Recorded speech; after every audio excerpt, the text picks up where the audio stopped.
All right, Harris, take it away. Let's get into it. All right, let's start with Micah Parsons, the D-end coming from Harrisburg, Pennsylvania, my town. I own Harrisburg, Pennsylvania. This might just be the best defensive end in the country. We're talking Bradley Chubb level of talent going on here. This is one of the best ends in the country. Can play the pass, can play the run.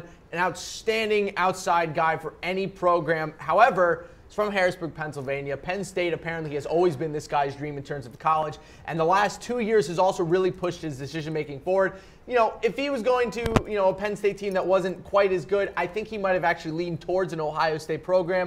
Obviously, they pumped out plenty of great defensive ends, obviously with him looking for the NFL. As of right now, he will make his decision on December 20th. We here at Chat Sports are predicting that he will go to Penn State. So what's really interesting about him, Harris, he decommitted from Penn State back in April. It's about 7 months ago. And the reason he said is that, hey, I committed too early. He had committed obviously as an underclassman, and he wanted a chance to look around. And the general consensus when he decommitted from them is that it was going to be Ohio State. And it's funny about Penn State is they at one point had two of the top four players in this class, the quarterback Fields from the state of Georgia, who had committed to Georgia a few months ago. Both guys decommitted. They're going to, really be in a good spot by getting Parsons back. But if they would have lost both those guys, two of the top four players in the country, that would have been a bad sign for James Franklin's recruiting class. But it looks like they're going to get Parsons back, and I think he's going to be an instant impact guy next year. He'll probably be the freshman of the year in the Big Ten. Just to one more thing about Parsons, he's visiting Penn State one more time, and then is actually visiting Georgia one more time in the next 2 weeks before committing. You know what we call that, Harris? We call that a free Christmas vacation in the recruiting business. Going south for the winter, getting out of that snow. You see a lot of guys taking visits to Miami and schools like that when they're from the north when they want to go to a school like Penn State. All right, let's move on to the next guy on our list. And this name, maybe the last name sounds a little familiar. His father was a famous NFL player. Harris, what can you tell me about Patrick Surtain Jr.? Patrick Surtain Jr., son of Patrick Surtain, the former Kansas City Chief corner. At this point with him, it's LSU all the way. It's been LSU for him for a very long time. He actually did decommit as well from Penn State, but over the past couple of weeks, it's become LSU. I think that he actually recently met with them as well. Apparently at Orgeron made quite the impact with this young man. This might be one of the best corners that we've had coming out of college in years. Out of high school. Excuse me. I also think that with him, there's actually a reported visit between him and former LSU cornerback Patrick Peterson. So Peterson apparently has reached out to Patrick Surtain in the past. There you go. So we've seen this in the past. Obviously, LSU has a massive alumni base with the NFL. So I think that Patrick Surtain going to LSU, that would be the perfect spot for him. Well, I mean, LSU for the last 10 years has been kind of referred to as cornerback university. And it's surprising because, I thought he was going to stick in the state of Florida. But I have read recently, some people I know in the recruiting biz, he is maybe the best cornerback recruit we've seen in a decade. And one person called him recently the most hyped cornerback recruit in history. So the guy getting the most pub, the guy who all the coaches are coming after. He's got the pedigree. He's got the size at 6'2", the speed. He's a little slim at 180 for a guy who's 6'2", but if Coach O gets him, that's just going to be another boon to that program. And they restock. If they get guys out of the state of Florida in addition to all the talent they get from Louisiana and then the Houston area right outside the border of Texas and Louisiana, this is going to be a big get for them. And he's going to be an instant impact player for this team next season. I wouldn't be surprised with Willie Taggart coming to Florida State if he tries to get him to come, because Taggart loves his Florida boys. He's always heavily recruited out of Florida, playing quarterback at a Florida high school himself. I would watch out. I think Taggart might try to grab him, but I agree. I think LSU is going to end up being the cornerback for him. I also think that he's going to be a perfect fit in the SEC. This guy has crazy ball skills. One of the most active corners that we've seen coming out in a long time. And also one of the things that you need to note about him, like we talked about with his father didn't actually end up going to an SEC school. So I think that Patrick Surtain wants to have kind of the bigger name hype to him. He will end up having NFL talent. I think LSU is going to be the perfect spot for him, but don't forget, we've got other places to go. Yeah, I mean, I think he's a phenomenal talent. As we said, I just am really surprised. Florida State, Florida, Miami, one of these guys didn't get him. But what do we think is going to happen? The state of Florida recruiting has taken a big hit, and with that, with their programs not doing well this year, and with that, I don't think it's much surprise that he's looking out of state. All right, next guy we got on our list, another defensive end. This guy, much better size, 6'5", 230, coming out of Cam Rogers owned Baltimore, Maryland. Whoa, Cam Rogers, but how about Harris Rubenstein? He went to college for 4 years. I lived there for 16. Thank you. I went to Oregon for 4 years, and I still claim I'm from Oregon. That's fair enough. So, look, one of the great pupils of the St. Francis Academy coach, Henry Russell. I've actually met him before. Fantastic head coach. But it's not a really surprise where Anoma wants to go at this point. It's been Alabama. He's visited Alabama multiple times. He actually recently visited them a couple weeks ago. But I will say this. There is a part of him that does want to stay home. He has visited Maryland more than any other college so far combined. So Maryland is still an option for him. I think Michigan is kind of on the outside looking in terms of getting that kind of prospect. But I will say this. I think Alabama is going to get a slam dunk of this guy. It continues looking the 5-star guys coming in. I mean, you go back to Jonathan Allen, 5-star defensive lineman. Deshaun Hand, 5-star defensive lineman. This guy is next in line, 6'3", 230 coming out of high school. I think he's perfect fit for them. We're predicting Alabama as well. I don't think there's a question at this point. But watch out. If he wants to stay home, there is still, I'd say, like a 2% possibility that he goes to Maryland. Just saying. Watch out for Michigan in this one. Former St. Francis Academy head coach. I think he's actually going to return to the coaching game.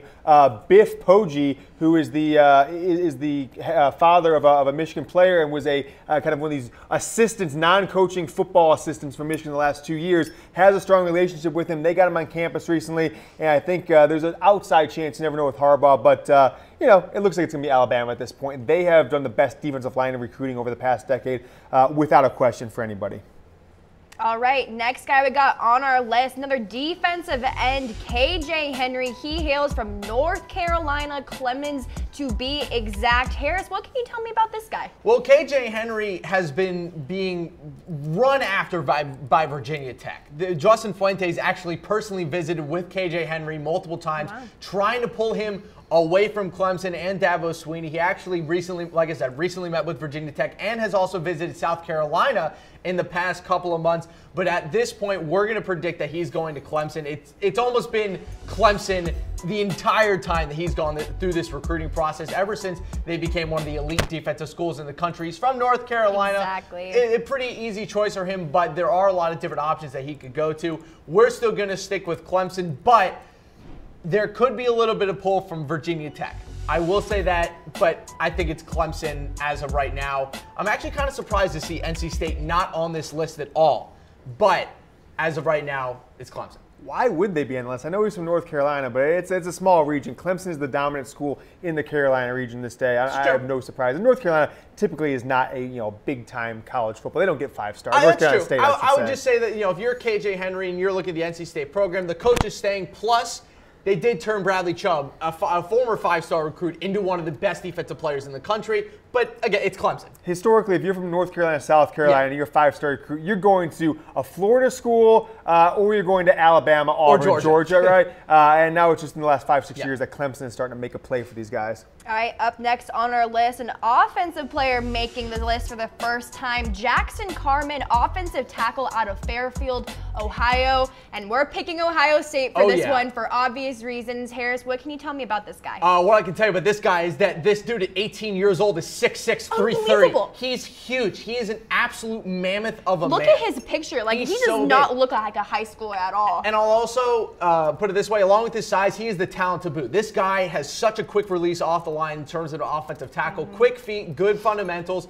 great strength off the line, can anchor himself really well and push forward. 5-star prospect, so much so that Clay Helton visited him personally on Monday. Personally visit from Clay Helton. He did visit Ohio State on Tuesday to kind of really solidify what he's looking for. He doesn't have a selective time that he's actually going to announce his decision. At this point, he hasn't said he was going to make it on the 20th or in a couple months in February, but we're going to give it to Ohio State. As of right now, that really seems to be where he's angling towards. I think he wants to stay home and play in front of his family. Doesn't sound to me like he's going to be going outside of the state. I think Ohio State's where he wants to go. Is there any other of these schools on the list, Clemson, USC, Arkansas, Auburn, that you see as potential dark horses, or are you feeling almost 100% Buckeyes at this point? I think it's 100% Buckeyes. There is a chance that USC might sneak in it, but that's really going to take Clay Helton a lot of effort to take an Ohio guy and say, hey, don't go to Ohio State. Go all the way to California and come to USC. I think it's a little bit out of the realm of possibility. I think it's going to be Ohio State for Jackson Carman. Yep. All right, guys, just want to remind you that this episode is brought to you by Game Time. Game Time is the #1 app on the App Store for all your last-minute concert, sports tickets, events. You got it.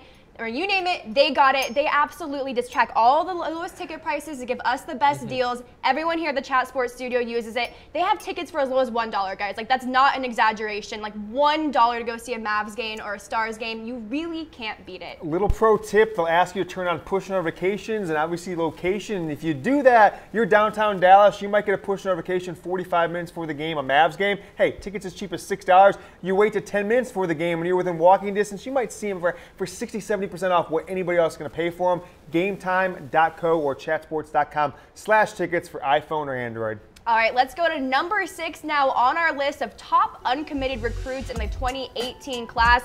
This is another offensive player. This is guard Jeremy Sawyer from Atlanta, Georgia, just right down the street from here to Texas. And for obvious reasons, Harris, we're thinking he wants to be a Bulldog. Yep. What can you tell me about this decision? Well, Jeremy Sawyer comes from Pace Academy, an elite offensive line high school in the past couple years. They've pumped out a lot of guys who have actually gone to Georgia. But to put it this way, he's a guard. And as of right now, Georgia has a fantastic offensive line led by one Gregory Pike from actually also Baltimore, Maryland. But I think that he's going to end up being a star. He's an absolute road grader at the guard position. We know how much Georgia loves to run the ball. Got DeAndre Swift at that Georgia running back position to take over from Sonny Michel and Nick Chubb when they eventually go to the draft, most likely this year, if not next year. I think he's going to slot in perfectly. I think that if you're him at Atlanta, Georgia, there's really only a couple options where he wants to go. He wanted to stay in the South, but Georgia's going to be the place for him. It's been Georgia. There's a little bit of speculation that he might turn to Clemson as we get closer to his decision date. He is making a decision not at December 20th. He's actually deciding on December 15th, which is actually be a deciding thing, and then right signing on December 20th. Apparently, it has to do with a birthday of a family member. But I'll put it this way. I think it's Georgia. But again, if he comes out and says Clemson, little surprise, but not huge surprise. But as of right now, Chat Sports says Georgia.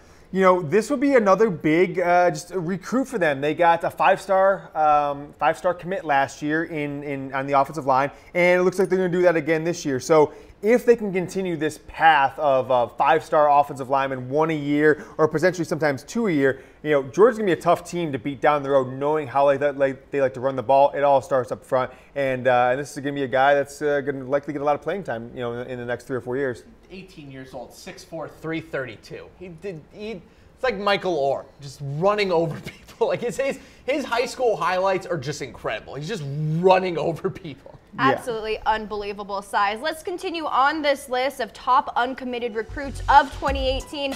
Up next, we have Terrace Marshall. He's a wide receiver out of Louisiana. 5-star guy, great size, maybe not as heavy as you might want him at 192, but 6'3", really great deep threat, great end zone threat. What can you tell me about him? It's a slam dunk get for LSU, who Chat Sports is predicting him to.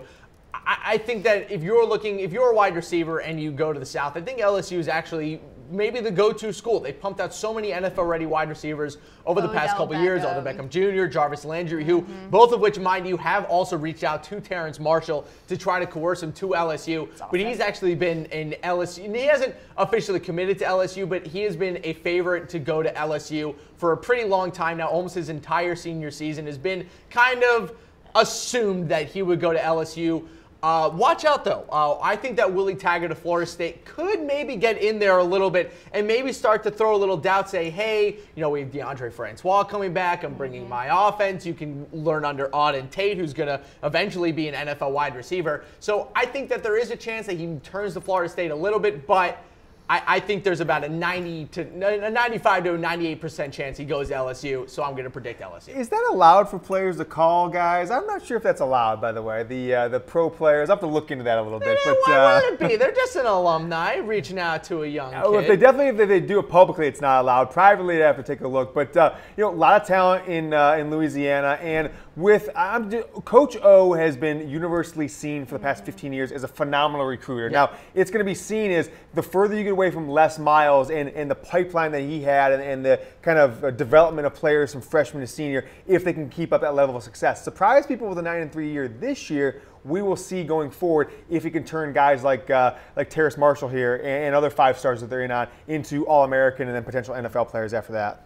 All right, let's get to number 8 on this list. We have another wide receiver making an appearance. Is Amon-Ra St. Brown from Anaheim, California. And being from California, Harris, I can tell you this kid wants to go to USC. I can tell you the only thing better than this guy's high school tape is his name. Amon-Ra St. Brown. First of all, incredible name. Wide receiver Second of all, brother of Equinemius St. Brown, who currently goes to Notre Dame. But he does not want to follow in his brother's footsteps. There is a rumor that his quarterback, who currently plays with J.T. Daniels, is going to USC, and there is a thought behind it that he might want to follow him. However, that is not the reason he wants to go to USC. The reason he wants to go to USC is because he wants to stay at home in Southern California. That has been a priority of his throughout this entire recruiting process. He has visited with many schools, Notre Dame. He's actually visiting UCLA tomorrow. But as of Chip Kelly might give him a little run for their money, Harris. Definitely a chance. And I'm not saying it's completely out of the question, but as of right now, Amon-Ra St. Brown, we are predicting that he will choose USC. I think he might just be the best wide receiver that we have in the country, but as of right now, USC is the place for him. And went from modern day to one of the absolute best football powerhouses in California, if not the entire nation, hands down. And by the way, his quarterback, J.T. Daniels, is the #1 quarterback recruit in the 2019 class. He's a junior, so he's already committed to USC. There you go.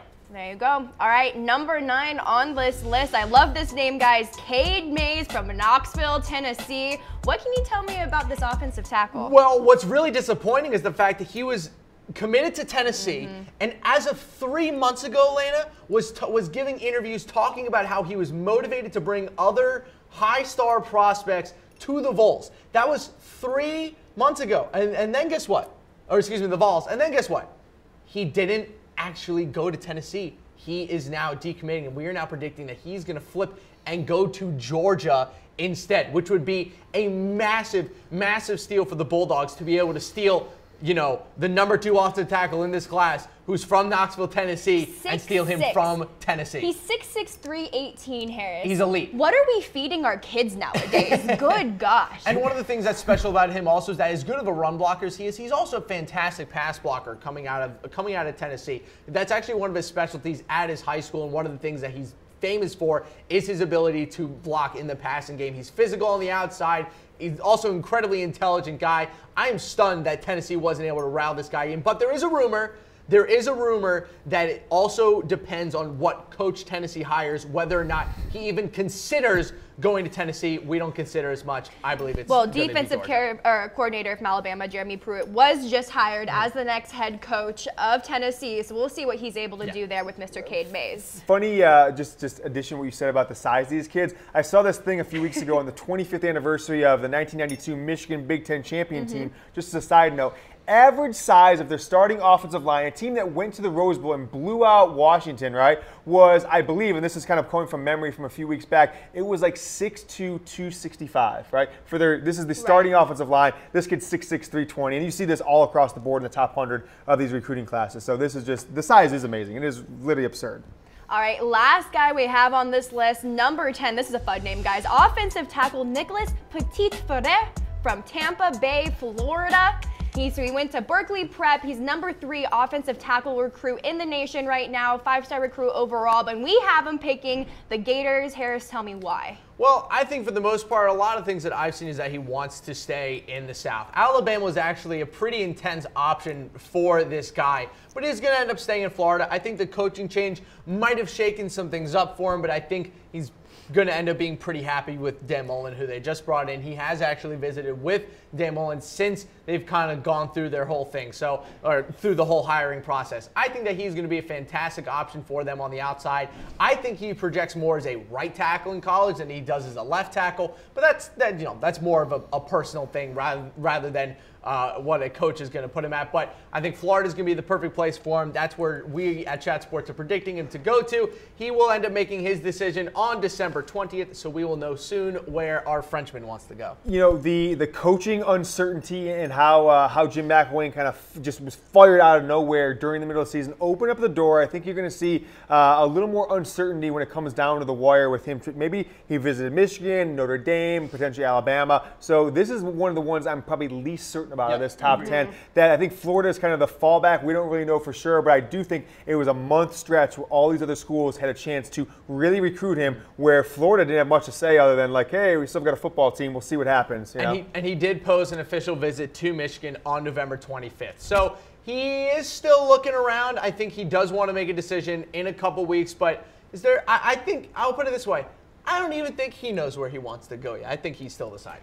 The world is his oyster, Harris. For those of you just joining us, we are breaking down the top uncommitted 2018 recruits in high school. So let's go ahead and roll through all of these guys one more time. At number 1, we have defensive end Micah Parsons from Harrisburg, Pennsylvania, Mr. Harris's town, as he so said. We really think that he's going to go to Penn State. He's going to stay at home and be a Nittany Lion.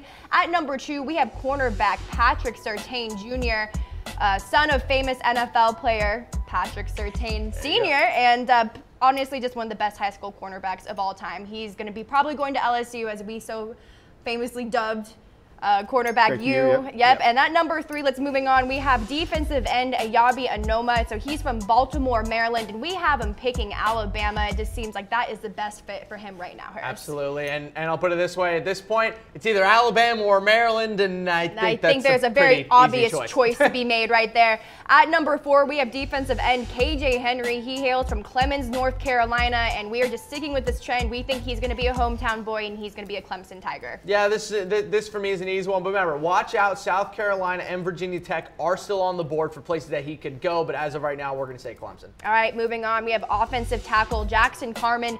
He's from Fairfield, Ohio, and he wants to be a Buckeye. We are almost 100% with this one, guys, that he would love to go up there and play for that defense. Moving on, for that offense. Moving on, we have John Marie Sawyer. He's from Atlanta, Georgia, and he wants to be a Bulldog. He's the #1 guard in the 2018 class. Huge size, 6'4", 332. What a dude. He's not going to block people. He's literally going to eat people. All right, next on this list, we have a wide receiver. We have Terrace Marshall, and he's from Louisiana, and we think that he's going to go follow in the steps of Odell Beckham and be an LSU Tiger, and he is the #1 wide receiver in this 2018 class.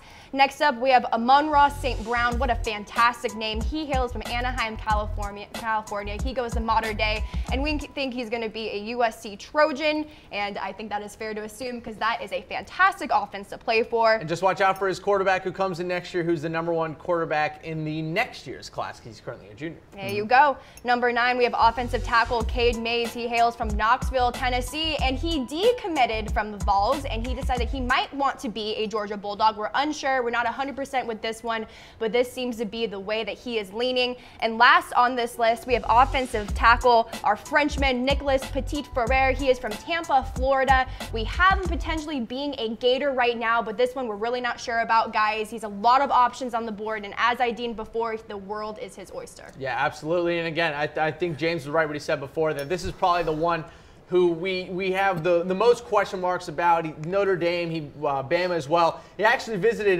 James, I know you're not his biggest fan, but he did actually visit personally with Michigan offensive coordinator Tim Drevno on November 29th. So Michigan is still in the mix as well, but as of right now, if we're reading the tea leaves, as they say, I think Florida is the direction he wants to go.